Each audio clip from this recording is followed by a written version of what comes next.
Welcome to the Near Memo, a weekly conversation about search, social, and commerce. What happened, why it matters, and the implications for local. Hey everybody, welcome back to the Near Memo with David, Mike, and Greg, and today's special guest, Rand Fishkin. This is sort of part two of our interview with Rand, and we'll be talking today about zero-click search and regulation.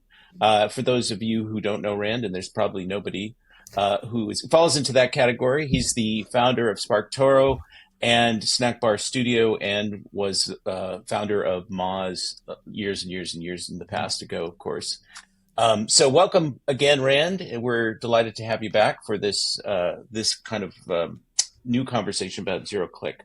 Yeah. So what that term is used a lot, and many people have read articles about zero click search. Why don't you give us a definition of it so there's no confusion here?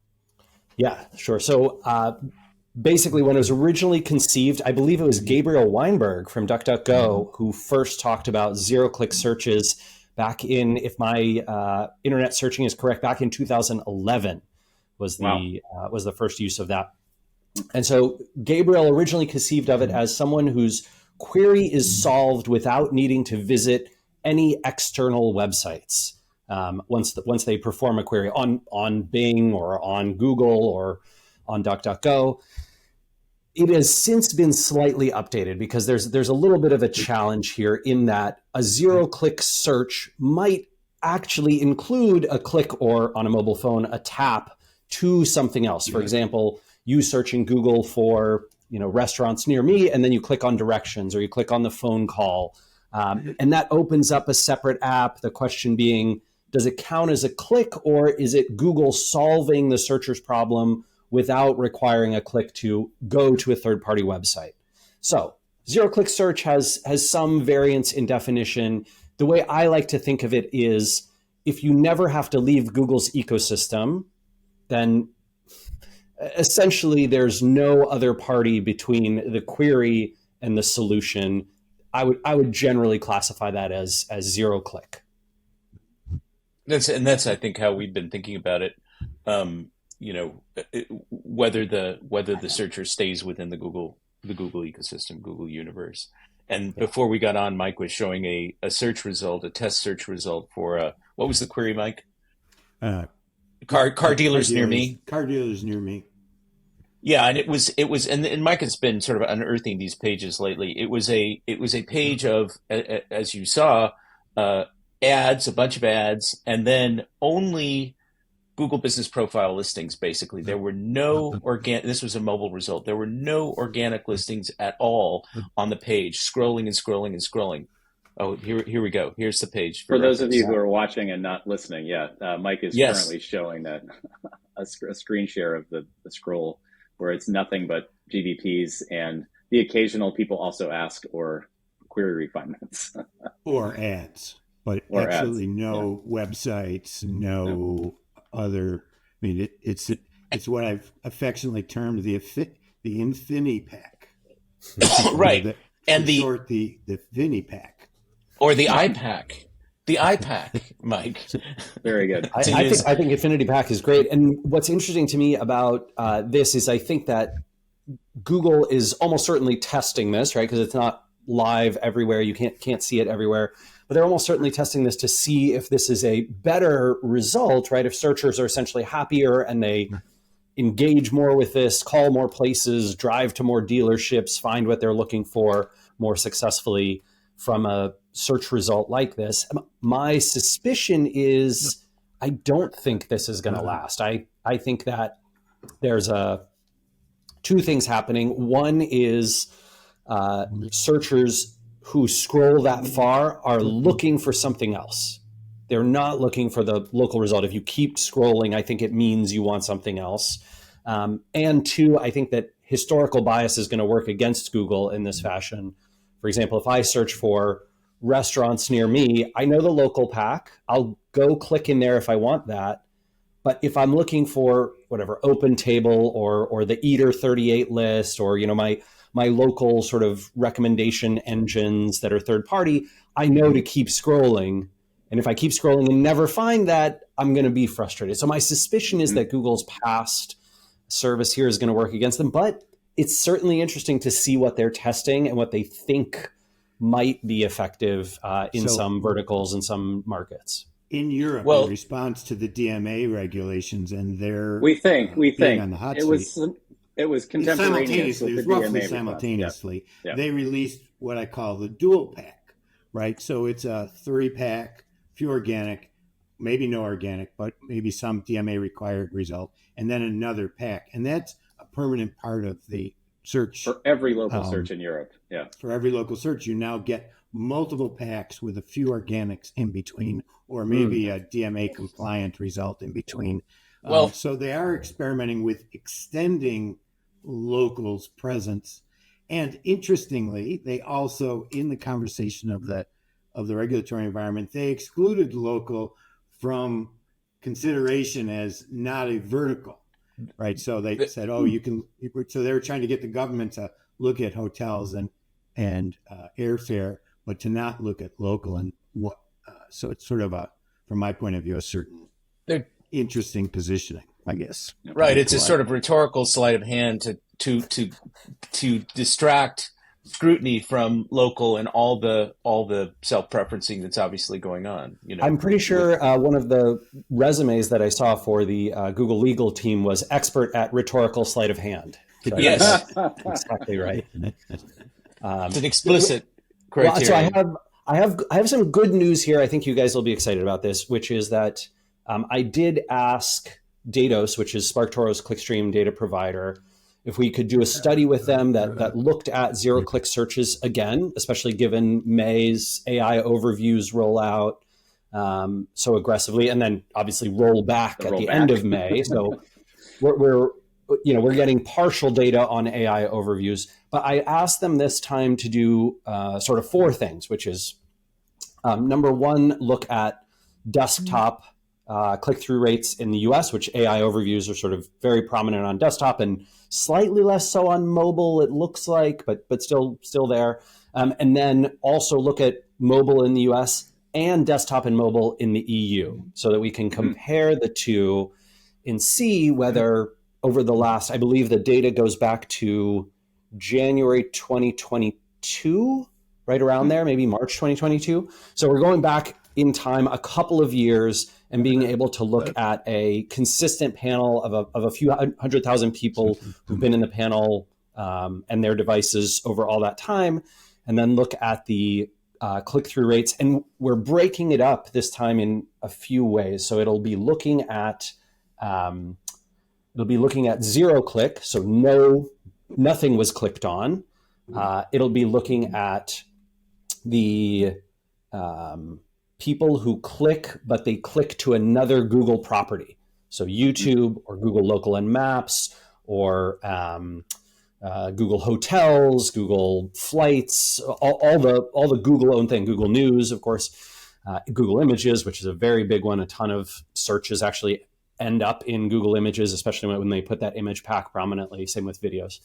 And then queries that end with a paid click, a search and a click on a paid result, paid sponsored ad, and a click on an organic result. So that distribution should be really interesting to see. And the comparison between EU and US, I think, could be quite revealing to see how different legislation and different presentation of results changes the clickstream pattern. And what's the time frame for the completion of that? So I have the desktop data in my inbox right now, and the mobile data is coming to me next week. And the report should be ready. I believe we're targeting Monday, June 24th. Fantastic. So, okay, that's great. Rand, do you want to be on our podcast once again? talk about the rollout of that. I mean, here's what I'll say from the preliminary desktop data, US and EU. The difference between the two geographies, at least on desktop, is not as dramatic as I would have expected. It is relatively similar, within a plus or minus 5 to 10% range, right? So that sort of suggests that we're not talking about modifying, 20% of all searches or 30% of all searches by the changes that you see in the EU versus US. There is certainly difference. I'll also say one of the things that surprised me is I expected to see paid click-through rates rising in the EU, both or in just in general, EU and US, just in general. My expectation was that Google was sort of growing the share of searches that ended with a paid click. That's actually not what I see. The data looks like it's fairly stable. It's a small rise. There is a rise, but it's small now.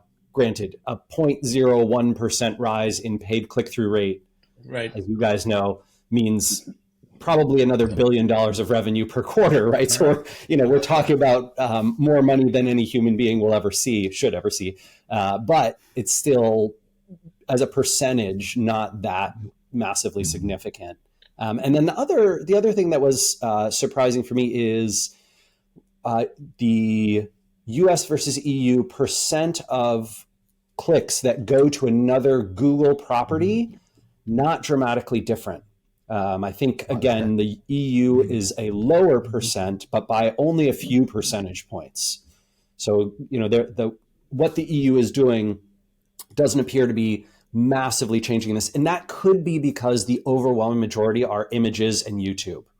Like a ton of, especially desktop searches, a ton of desktop searches result in a click to Google Images and YouTube, just because this is what a lot of people are searching for, things that result in videos and pictures. And a lot of times those pictures and videos are really compelling, at least for an initial click. Well, I mean, that makes sense given, Google's reaction to the Instagram and TikTok defections and their emphasis on so-called hidden gems, now discussions and forums, to try and get more of that content into search results to sort of keep people on Google. So, Yeah. Does your data, it's just this panel of searchers, whatever they searched on, it didn't limit the search query, so it's whatever they search on. So this is why. So historically, it was quite interesting. You might remember, Mike and David, certainly, that years ago I did some studies with JumpShot, which was a clickstream data panel that basically used the Avast antivirus software. So anybody, every URL Avast had to check. They'd anonymize and aggregate those URLs and send them over to JumpShot, and then a Google researcher sort of convinced the media to write some bad stories about them, and they were kind of closed down by shareholder action. But in the JumpShot data set, historically, we sort of saw this, trend and pattern around lots of searches ending, or lots of searches for the same thing over and over again, which is normal searcher behavior. Right? People not getting satisfaction initially. Maybe that, but I don't know. If somebody searches for, Chicago style sandwich recipe 5 times, you know what I think they're doing? They're just going back to the recipe over and over because they're like, oh, I'm going to make this tomorrow. I didn't get the ingredients. Oh, wait, I'm at the store. I need to search for it again and get the recipe again. I don't think they're dissatisfied. I think they're just using it almost like a bookmarking system. And you can kind of see this in the results. For example, people looking for photos of celebrities and celebrities' boyfriends and girlfriends and, couple, I don't think they're unsatisfied by the query. I think they're just going back to the same thing over and over in a lot of cases. And so what's nice about a clickstream data panel, as opposed to choosing a set of keywords and then looking at what happens when people search those keywords, is you really get an overarching sense of what the market is doing, as opposed to, hey, I've cherry picked these, 50,000 keywords. There was I think a study, I can't remember who was behind it. It might've been from SEMrush data, but I don't recall who did it, but they were basically like, hey, we're going to debunk the Rand Fishkin click-through rate studies. We have a panel of, 50,000 keywords or 500,000 keywords. And we looked at the click-through rates for all of those, to which my response is, that's an irresponsible way to present zero-click data. It's just not reasonable to say we're going to cherry pick any number of keywords. I don't care if you pick 10 million keywords and look at them. it's not representative of what human beings overall do and what their behavior is like across the entire Google ecosystem. Now, if you are just talking about, I'm a marketer who cares about how many clicks can I get from my keywords, great. That methodology is for you. But if you're trying to say what happens in Google's ecosystem, how many people click, how many people don't click, how much traffic is Google taking for themselves, how much are they sending to YouTube, how much are they answering without a click, you need to look at a panel of hundreds of thousands or millions of human beings and their devices. So two things. One, first a comment. Google is sending more traffic. They said so, didn't they? They did. Wait, and I can verify this right now with you whether they are sending more traffic. I have that number. But that was a comment. My question is, can you parse this data to break out near me or city searches or searches that returned local PAC results? Or not? No, I did not request a breakdown of the queries. So we essentially looked at just all Google searches and then did it. So in order to do that, one would need to request different kinds of data, and my suspicion is it'd be a little more challenging. Because the way Google does things with places and local and maps in the URLs is finicky, so you'd have to account for all those different ones. I will David, say that I remember when the SEMrush, I think it was SEMrush report came out that you're referring to, and it definitely does not square with. I know you're speaking of the virtues of having this full panel of keywords and millions of users. But I will say, like, we've done obviously much more limited user research where we're looking at panels of a couple hundred folks and letting them search whatever they want to for a given task.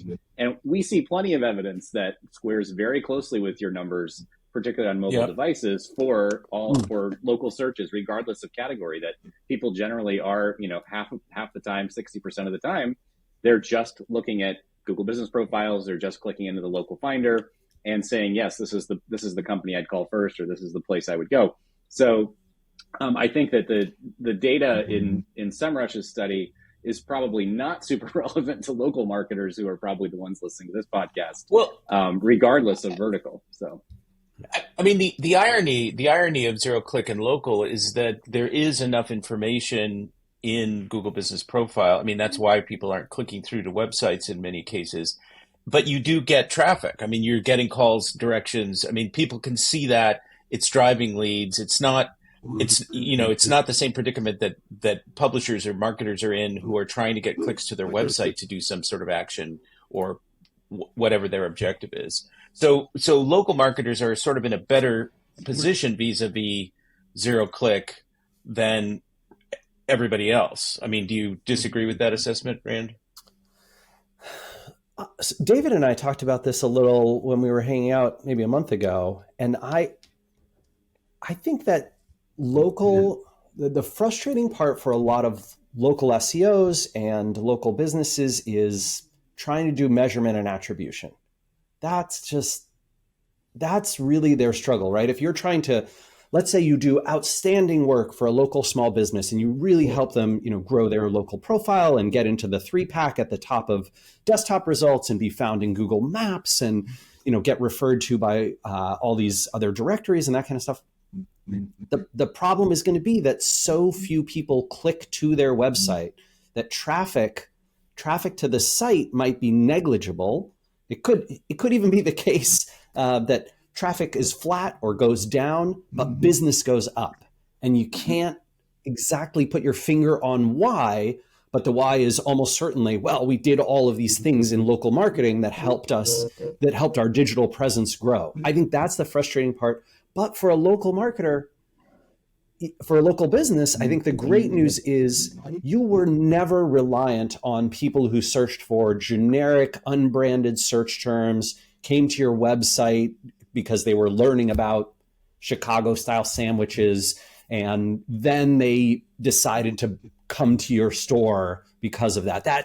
That sort of path to conversion was never a huge part of local, and so I don't think the loss of it, which is what a lot of SaaS businesses, B2B companies, enterprise businesses, information style businesses, travel writers, bloggers. Those businesses are really losing out, those publishing businesses. And a lot of the businesses that relied on content marketing, those are the ones who are getting crushed right now. Local, I think they're all right. Yeah. I mean, I think that what we saw in our health... Oh, go ahead. Well, what we saw in healthcare is that people were clicking through to websites, to doctor websites, to get more information about the particular doctor, to see the practice, to see the other physicians in the office. So there are exceptions to that generalization that you're making, where people do want deeper information than what's available. And in restaurants, we've seen this also, even though there's menu information on GBP and pictures of menus, often people are going through to the website to get a better version of the menu, a more current version or a more easily readable version of the menu. So there are exceptions to that. Certainly. Yeah, and hopefully, right, the hopeful answer here would be that, let's say, 5% of people who were going to go to a restaurant click through to the restaurant's profile or website in a way that the business can measure.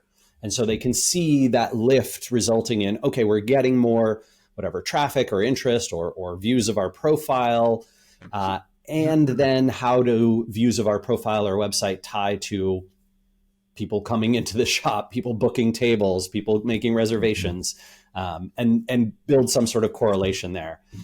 But, David, you and I chat about this sometimes, right? That most local business owners are not like, are you kidding me? You want me to build a correlation model between the views of my business profile and how many customers are coming in? No, I'll tell you what I'm going to say is, I feel like business is going up this month. You must have done good, kid. Yeah. That's it. Totally. David, I cut you off. Yeah, the risk of I think we all generally agree that like local marketers are better positioned than content publishers in a zero-click world and in an AI overview world. But the risk is that Google is going to continue to monetize local, I would say, much more heavily. We've seen just the tip of the iceberg with local service ads. We've seen a lot more product listing ads, local inventory ads over the last few years for commerce related phrases. And as Google sort of slowly chokes the ecosystem of content publishers in a particular vertical, there are fewer and fewer options for businesses to get visibility. At least now, and we saw in Ireland, TripAdvisor was getting almost as much engagement as local pack results were. And so at least in Ireland, you have a duopoly of places that a restaurant, really needs to have a presence. The advertising dollars, can sort of flow in both directions. But if that's all Google, I think it's going to be bad for businesses and bad for consumers when businesses pass those advertising costs along. So I think that I think the three of us I know at Near Media agree with you that like local is better positioned than other verticals, but I do think it's still not a healthy ecosystem to be heading towards. So, competition is a wonderful thing, and when competition happens, I think two things happen. One, it helps prices, right? So you see competition in sectors where certainly we can. The most obvious one that a lot of Americans resonate with is back when Ticketmaster was not the only game in town. Yes, exactly. It did not cost $800 to get, yes. The worst seats at a Taylor Swift concert. Yeah. And I think that the other thing competition really does is it creates innovation. And one thing I miss from Google that I really think they had their first 15 years out of the gate as a company is tremendous amounts of innovation in terms of what they did and what they invested in. And now they're shutting down. Yeah, they're shut down a lot of their most exciting projects. But look at Google Lens and AI overviews. Those are incredibly innovative products that they've added. No, I mean this was their argument to sort of talk about regulation a little bit. This was one of their primary arguments in their closing brief to the judge in the DOJ antitrust trial is that innovation has not been impacted at all. They're doing all these innovative things with AI, with Google Lens, Circle and to search, and other sort of features that they've introduced. And there's no there's no interruption in innovation. They continue to march on. I just don't see. Which is why they have to buy HubSpot, right? After nuking all of these features in the business, in the local business listings, they nuked all those features. And now they have to go out and buy HubSpot.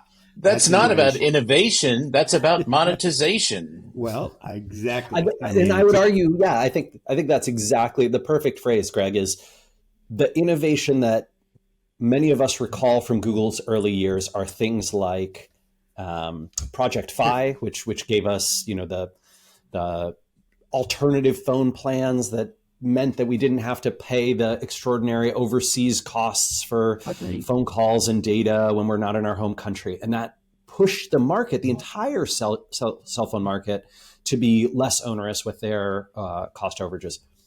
I also saw this with Google Fiber, right? Bringing, gigabit internet into all of these different cities, remote regions, rural, and they shut it all down. They had a plan where they were going to compete with Starlink, and then they shut that program down. Right. Google Health was doing such incredible work. I think I have a friend who worked on DNA sequencing and genome sequencing inside of Google Health. And this friend was reassigned to, you better do it with large language models now. They were just, well, there have been many interesting projects and initiatives in Google that have been rolled out to a point, and they're not either living up to expectations or driving revenue or whatever the strategic objective is, and then they just sort of languish and are shut down. Yeah, and but the big problem is Google has this. Google Reader is another great example, right, of something people love that got shut down. But the biggest problem, I think, for Google is if it doesn't show a path to $10 billion in new revenue, they're going to close it down. And there are so many amazing, innovative things that people around the world need that are not multi-billion-dollar businesses. And so Google just doesn't, isn't serving those needs and interests. I think that's very frustrating. It's one of the problems of scale. And I would generally argue that we need a whole lot more people solving these individual problems. It's part of a general culture shift that happened at Google at a certain point when sort of Wall Street thinking really became dominant, and cost control and focusing on revenue growth quarter over quarter versus sort of long-term objectives.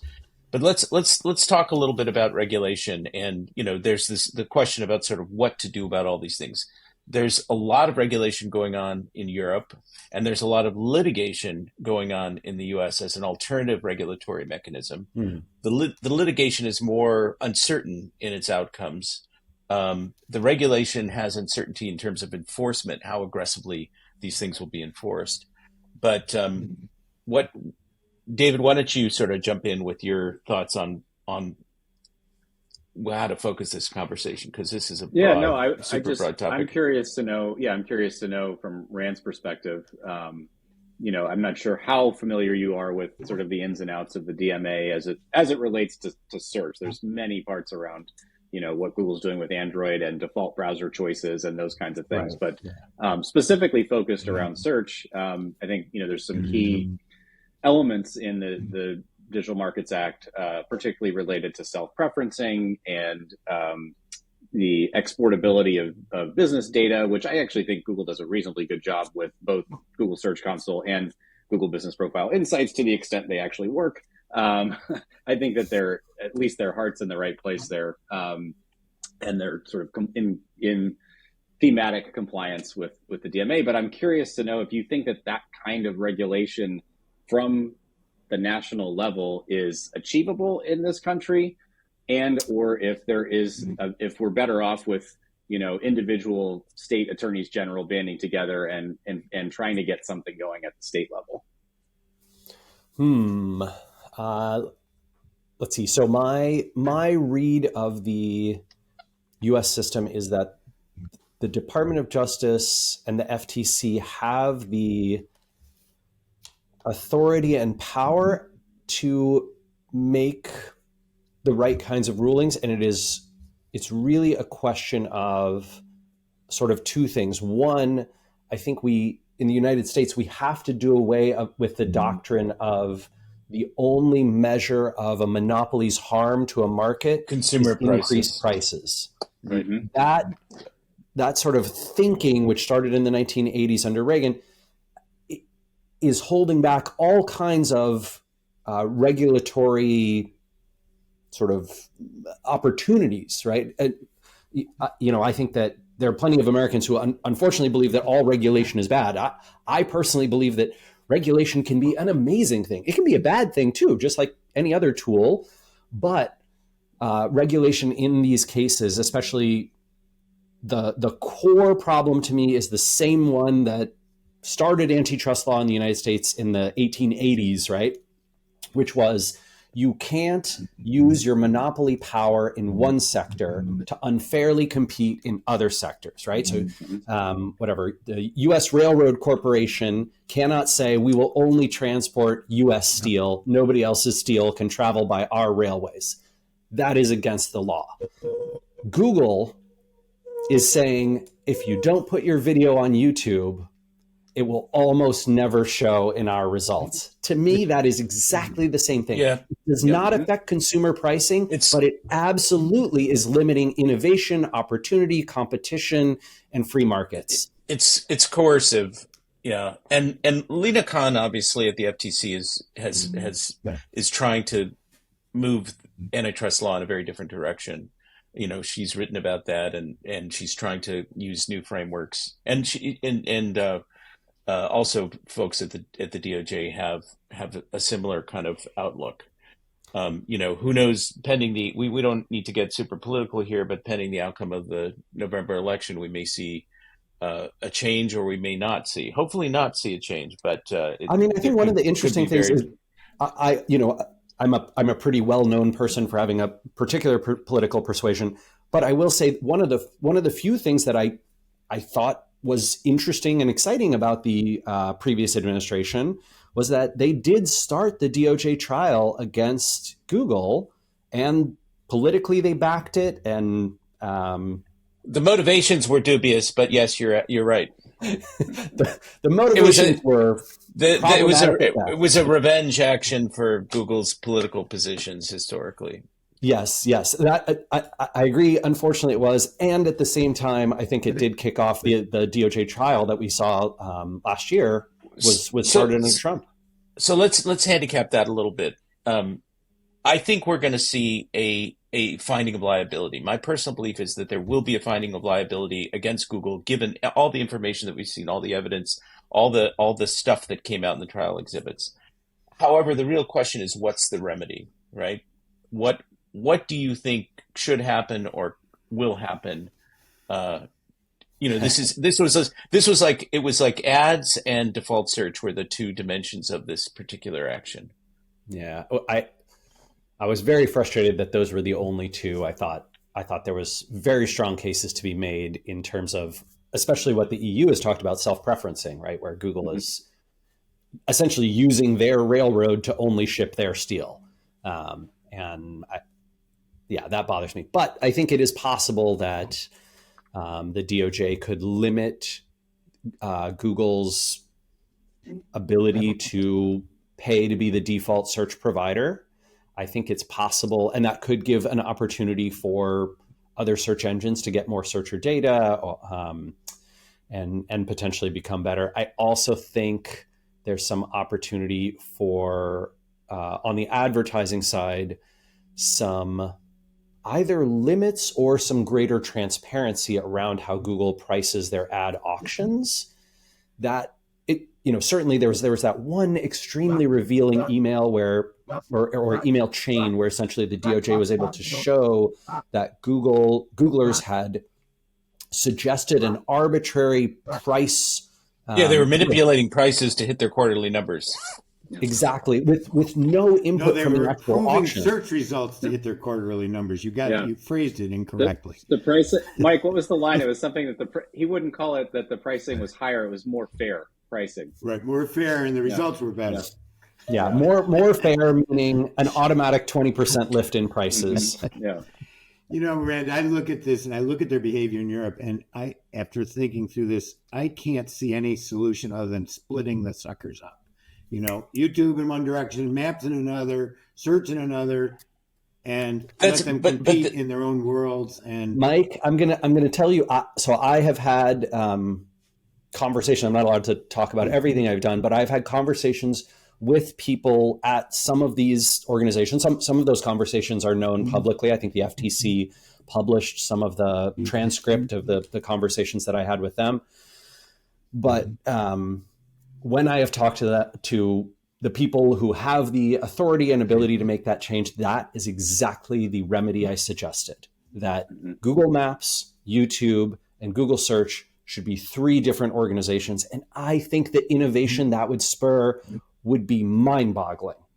I don't know exactly what it would look like when Google Search and Google Local and Maps competed with each other, but I think you would find that those are both more exciting businesses when they're separate from each other and when they have to go head to head.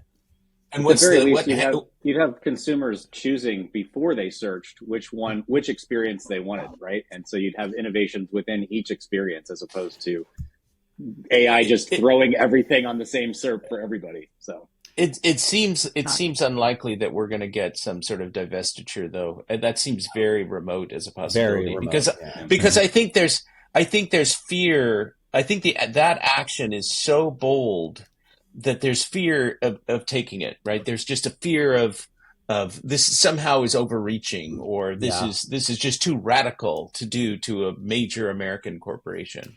As the Joshua Wright scandal exemplifies, these companies will do almost anything to get their way. So Joshua Wright is a antitrust lawyer who has been, at the behest of Google and Facebook and Amazon, and he, is tremendously, the whole scenario is you're talking about a level of depravity and corruption that pervades the system, and he is the poster boy for this. And 2 years after Google's told that this guy is depraved, they said, "Oh, we didn't know, but now we know. We're not going to send him millions of dollars every year." It's like, what?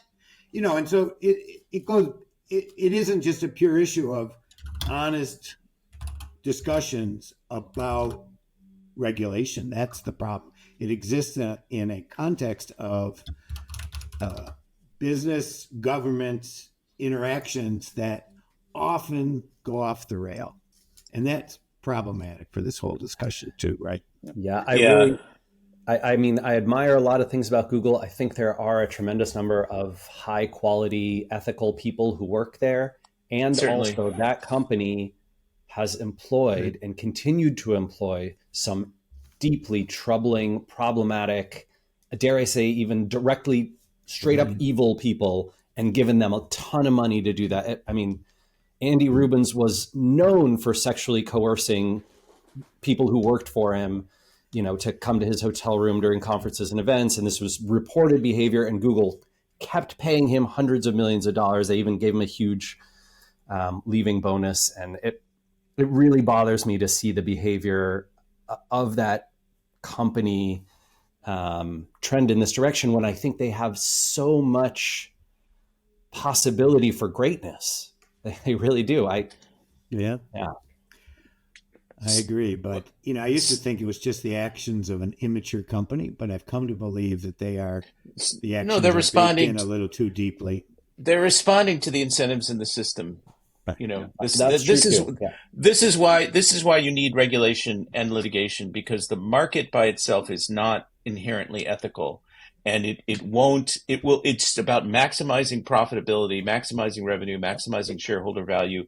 And unless you put curbs on that in the form of liability or regulatory controls, you're going to get these bad outcomes, because the structure and the incentives are so powerful.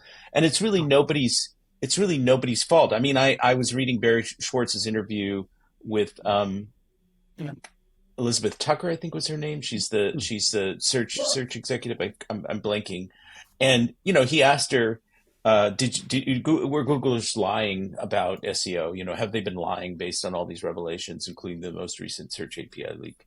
And she said, no, the statements of these, folks that have been made over the years are accurate, and we can't reveal everything, of course, blah, blah, blah.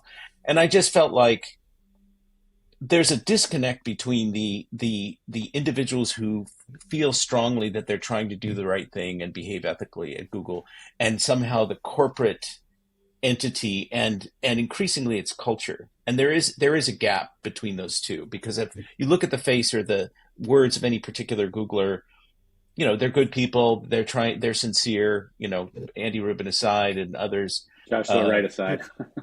Yeah, right. But there is some way in which you can say, I think confidently, Google has been misleading. Google has not been truthful. Google has been doing this sort of misdirection to people pretty consistently and pretty intentionally, and they'll justify it.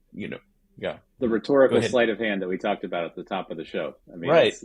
That really is emblematic of a lot of things happening in Mountain View right now. So, well, so we're here to serve gentlemen, man.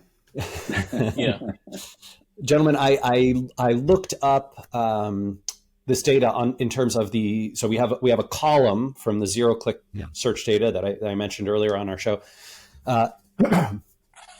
Number of clicks on a non-Google owned domain, i.e. the rest of the web. And so in January, that number was one number, and in April, it was just under 10% higher. So Google is sending more traffic from, and this is also, that number has also risen by not quite as much. So it is sending more traffic to websites. More traffic to the open web than it sent previously. However, I want to be clear, the percent of clicks that are sent to a smaller and smaller group of elite websites, a few websites, that is growing in share.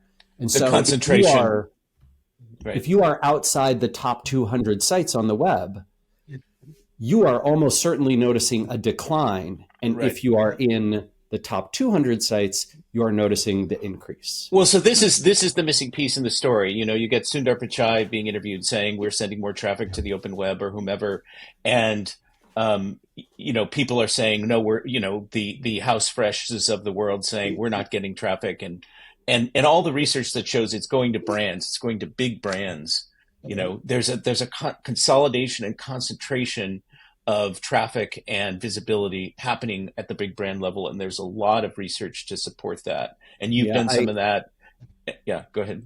Oh, I was going to say, I got an email. I don't know if you guys know Ivano Di Biasi in Italy, but he runs, what's the name of there's a SEO Zoom, which is, it's kind of like an Italian version of SEMrush or Moz or Ahrefs.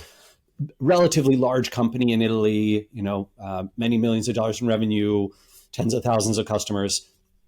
And Ivano emailed me about some research that they did just with the Italian search results. And he basically said, the same thing that's happening in the United States is happening here now, where outside of a couple hundred big domains, Google won't show any other Italian websites. And so everyone in Italy who searches on Google gets to these sites and no one else. It's a sort of a self-reinforcing pattern, right? Because the big sites are the brands that are known, they get the clicks. Google uses the click data to reinforce the ranking of those brands and so on and so forth. Snake eating its tail kind of thing in a certain way. Really, I think the thing that frustrates me so much is for all the years that the four of us and probably anyone listening has been in search marketing, the beauty of it was, if you can create the best content on the web, if you can deliver the best experience in your neighborhood, if you can provide something that is better than anyone else on the web around solving this searcher's problem, you can rank in Google. And you don't need a history of millions of clicks on your website. You don't need tens of thousands of people who linked to you years ago. You don't need to have an old domain. You can do this right out of the gate. That opportunity was a truly beautiful thing. It made a ton of businesses and creatives successful over the last quarter century. I don't want to see that door closed. But it is closing, it seems.